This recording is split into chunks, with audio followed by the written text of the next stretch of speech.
Hello everyone. मेरा नाम है हर्ष कुमार और आज का टॉपिक है लिक्विड कार्बन के बारे में। दोस्तों, पहली बार क्या हुआ है कि साइंटिस्ट ने फर्स्ट टाइम ऑब्जर्व किया है एटॉमिक स्ट्रक्चर किसका, लिक्विड कार्बन का।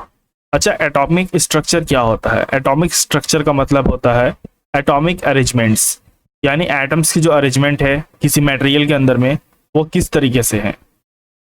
अब ये किया गया है using high power dipole 100x laser and ultra short X-ray pulses European XFEL, जो जर्मनी में हुआ है ये एक्सपेरिमेंट। और इसमें दो तरह के लेजर एक्सपेरिमेंट्स किए गए हैं, लेजर का हेल्प लिया गया है, जिससे हमको यहाँ पे देखने को मिला है एटॉमिक स्ट्रक्चर लिक्विड कार्बन के अंदर में।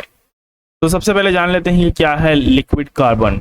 लिक्विड कार्बन का रेफर है carbon in a liquid state, यानी कोई भी कार्बन अगर लिक्विड स्टेट में है तो उसे हम लिक्विड कार्बन कहते हैं।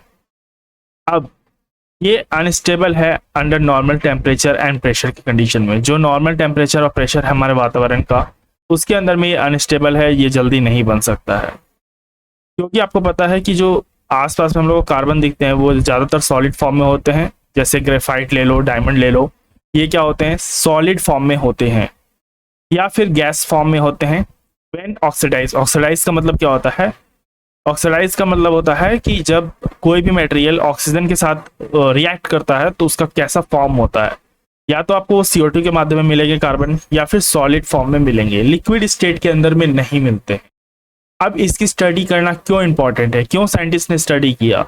देखिए, सबसे पहली बात है कि ये लिक्विड स्टेट में आना इनका बहुत मुश्किल है। दूसरी बात, अगर हम प्लैनेट की कोर कंपोजिशंस के बारे में बात करना चाहें, उनके बारे में स्टडी करना चाहें, तो हमको यहाँ पे इसके बारे में स्टडी पहले करना होगा। दूसरा, जो स्टार्स होते हैं, ओके, हमारे आसपास आप स्टार देखोगे आसमान में, उनके अंदर कैसे रिएक्शंस होते हैं, अगर उनको भी जानना है तो उसके लिए भी ये बहुत इंपॉर्टेंट है, जिसे हम एस्ट्रोफिजिकल प्रोसेस कहते हैं। यानी स्टार के अंदर जो प्रोसेस हो रहा है, जो रिएक्शन हो रहा है, उसे हम एस्ट्रोफिजिकल प्रोसेस कहते हैं, जिसकी स्टडी हाई एनर्जी की स्टडी करने के लिए ही ये मददगार है। हाई टेम्परेचर मटेरियल में इसका बिहेवियर कैसा है, ओके। और जब यहाँ पे हम लेजर मटेरियल इंस्ट्रक्शंस को और इंट्रैक्शंस को और न्यूक्लियर साइंस को मिलाते हैं, तो हमें ये देखना है कि लेजर और नेचुरल साइंस के बिहेवियर में जो ये मटेरियल है वो कैसा बिहेव करता है। तो ये प्रमुख 3 कारण है जिसके कारण से हमको लिक्विड कार्बन के बारे में स्टडी करना है। अब लिक्विड कार्बन के कुछ स्टेटमेंट है यहाँ पे जो बहुत ज्यादा इंपॉर्टेंट है। ये जैसे एक liquid carbon refers to a carbon in a liquid state. दूसरा ये it is unstable under the normal temperature and pressure.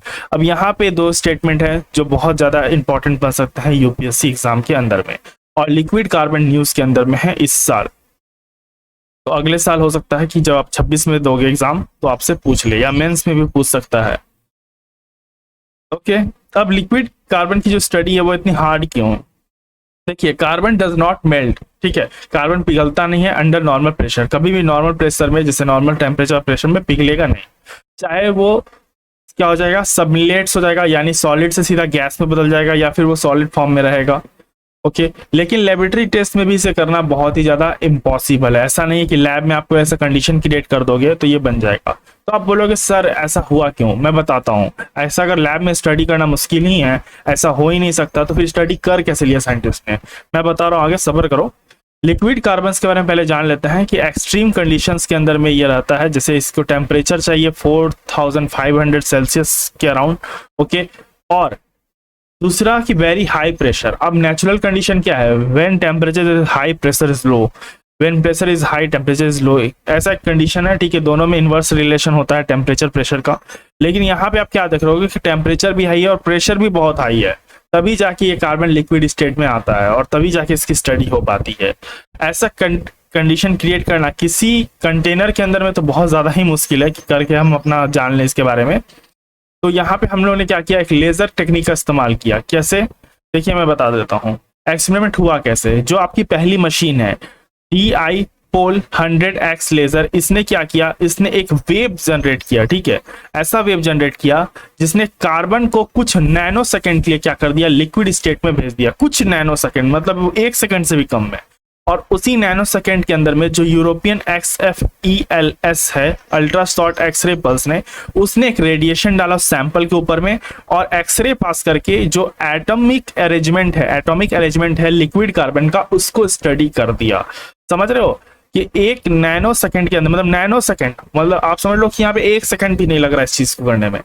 ये इतनी जल्दी ये काम किया गया है क्योंकि मैंने बता दिया कि नॉर्मल कंडीशन में ये पहला जो आपका DI-POL 100X लेजर है, इसने क्या किया, इसने उस कार्बन को लिक्विड कार्बन के स्टेट में भेज दिया और उसके बाद जो नैनो सेकेंड के लिए लिक्विड कार्बन स्टेट में गया, उसी के अंदर में जो यूरोपियन XFELS जो अल्ट्रा शॉर्ट एक्सरे पल्स है, उसने क्या किया, उसने फटाक से इसकी एक्सरे की और इसमें बता दिया कि इसमें एटॉमिक स्ट्रक्चर कैसा है। अब क्या किया जो साइंटिस्ट ने सब बार बार मल्टीपल अटेम्प्ट्स किया ताकि वो एक शॉर्ट फिल्म बना सके इसके ऊपर में। शॉर्ट फिल्म मतलब एक वीडियो टाइप, क्योंकि आप एक नैनो सेकंड में हो रहा है भैया, तो आप नैनो सेकंड कैसे दिखाओगे किसी को? अब कोई चीज 1 सेकंड भी नहीं है तो वो तो भी बहुत छोटी हो गई ना। तो ऐसा बार बार मल्टीपल अटेम्प्ट्स किया, जिसके कारण से एक मूवी जैसी दिखाई दी और हमें इस ट्रांजिशन के देखने में बहुत ही ज्यादा मजा आया और हम लोग ने एटॉमिक पैटर्न्स को अंडरस्टैंडिंग करने में हेल्प किया। तो आपको समझ में आया कि साइंटिस्ट ने इसे बार बार क्यों किया, क्योंकि नैनो सेकंड का टाइम लग रहा था और बार बार करने से टाइम लिमिट बढ़ गया, जिससे क्या हुआ, जिससे ये चीजें स्टडी सामने आई। अब स्टडी में सामने क्या आया, स्टडी में ये आया कि जो लिक्विड कार्बन है वो वाटर लाइक एटॉमिक स्ट्रक्चर, यानी उनमें जो वाटर का अरेंजमेंट है, जो वाटर का अरेंजमेंट होता है एटॉमिक अरेंजमेंट, वैसा ही लिक्विड कार्बन के अंदर में है। यानी उसके ये स्ट्रक्चर में बहुत सिमिलर है, या फिर सॉलिड डायमंड के स्ट्रक्चर में बहुत सिमिलर है। इस एक्सपेरिमेंट में ये कंफर्म कर दिया गया कि जो भी हम लोग थ्योरेटिकल चीजों की बात करते हैं, जो स्टडी की बात करते हैं लिक्विड कार्बन में, वो कहीं ना कहीं इसमें सही डिटरमाइन कर रहा है। अब मैंने बता दिया कि प्लैनेटरी साइंस के अंदर में जहां प्लैनेट्स की साइंस की स्टडी करते हैं, वहां लिक्विड कार्बन का एग्जिस्टेंस बहुत ज्यादा है इंटरनल प्लैनेट्स के अंदर में। और अगर आप लिक्विड कार्बन के बारे में नहीं जान पाओगे तो आप धरती की कोर के बारे में नहीं जान पाओगे। ठीक है, न्यूक्लियर फ्यूजन टेक्नोलॉजी को अगर अंडरस्टैंड करना है, जो कार्बन बेस्ड मटेरियल यूज करता है, उसके लिए भी ये बहुत ज्यादा इंपॉर्टेंट है। तो आशा करता हूं आपको लिक्विड कार्बन के बारे में अच्छे तरीके से समझ में आ गया होगा। अब कई बच्चों का सवाल होगा यहाँ पे, या कई दोस्तों का मेरा सवाल होगा कि भैया लिक्विड कार्बन, अच्छा मैं बच्चों बोलता हूँ ना तो बहुत लोग बोलते हैं कमेंट में, भाई तू खुद बच्चा है, तेरी एज। देखो ऐसा मेरी आदत हो गई है कि जब भी कोई आप किसी से पढ़ोगे ना तो वो प्यार से आपको बच्चा बोलते हैं। ऐसा नहीं है कि कोई मुझसे बड़े नहीं पढ़ रहे हैं या मुझसे छोटे नहीं पढ़ते हैं, मेरे एज के नहीं पढ़ते हैं, बट आदत सी हो गई है बोलने की। आपके साथ ये ऐसा लगाव और प्यार है कि मैं बच्चों बोल देता हूँ, ठीक है? तो ऐसा दिल पे मत लेना यार, आप लोग मेरे दोस्त ही हो। तो याद रखिएगा कि जो लिक्विड कार्बन है, अब कुछ दोस्त यहाँ सवाल करेंगे कि सर लिक्विड कार्बन तो फ्लिपकार्ट पे भी मिल रहा है, अमेजोन पे भी मिल रहा है, ऑनलाइन मिल रहा है, फार्मर्स लोग इस्तेमाल करते हैं, तो लिक्विड कार्बन तो है ही नॉर्मल स्टेट में, तो आप कैसे ये सब बातें बोल सकते हो?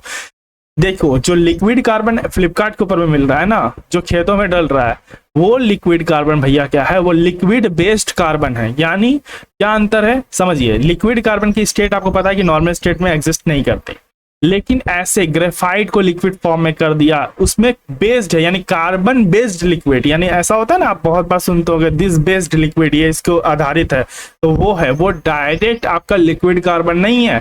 अगर वो लिक्विड कार्बन नहीं है, ये बात को आप दिमाग में फिट कर लो, कोई बेच रहा है उसको ये बोल के, तो वो गलत है। वो लिक्विड कार्बन नहीं है, वो लिक्विड बेस्ड कार्बन है। ठीक है, दोनों में आप डिफरेंस समझ रहे होगे।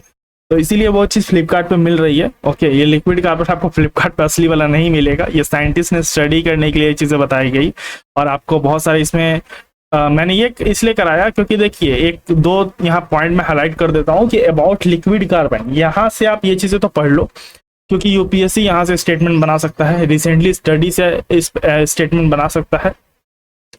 और दूसरी इंपॉर्टेंट बात कि इसकी कैरेक्टरिस्टिक्स जो यहाँ पे दी गई है, इससे स्टेटमेंट बन सकता है। Required high pressure, low pressure, यहाँ पे कंफ्यूजिंग करने के लिए आपको बोल देगा क्या लिक्विड कार्बन जो स्टेट है वो नॉर्मल स्टेट में बन सकता है, यहाँ पे टेम्परेचर या प्रेशर का इन्वर्स रिलेशन होगा तब भी हम स्टडी कर सकते हैं। तो ऐसे फॉल्स स्टेटमेंट आपको बना के यहाँ पे यूपीएससी पूछ सकता है, जिससे कारण क्या होगा कि आप कंफ्यूजन कर जाओगे। और यहाँ पे एक और इस जो की फाइंडिंग है रिपोर्ट्स के अंदर में, यहाँ पे भी स्टेटमेंट में ये इंपॉर्टेंट क्वेश्चन है, जैसे ये दे देगा कि carbon, liquid carbon has a water like atomic structure, तो ये भी एक स्टेटमेंट बन रहा है। तो ऐसे जब भी आपको टॉपिक में पढ़ते हो ना, तो आपको पता करना होता है कि यहाँ से क्या स्टेटमेंट बन सकते हैं, क्योंकि सिर्फ करेंट अफेयर या कोई भी चीज पढ़ो मत, उसमें ये भी ध्यान रखो कि जो पढ़ रहे हो उससे क्या क्वेश्चन बन सकते हैं, तभी आप एग्जाम के करीब आ पाओगे। आशा करता हूं आपको लिक्विड कार्बन अच्छे तरीके से टॉपिक क्लियर हो गया होगा। अगर हो गया है तो एक बार प्लीज एक बार इस वीडियो को लाइक कर देना, चैनल को भी आप सब्सक्राइब कर देना, ताकि दूसरे बच्चों तक भी ये जानकारी पहुंच सके। तब तक के लिए रखें अपना ध्यान, मुझे दिया गया, धन्यवाद। जय हिंद, जय भारत।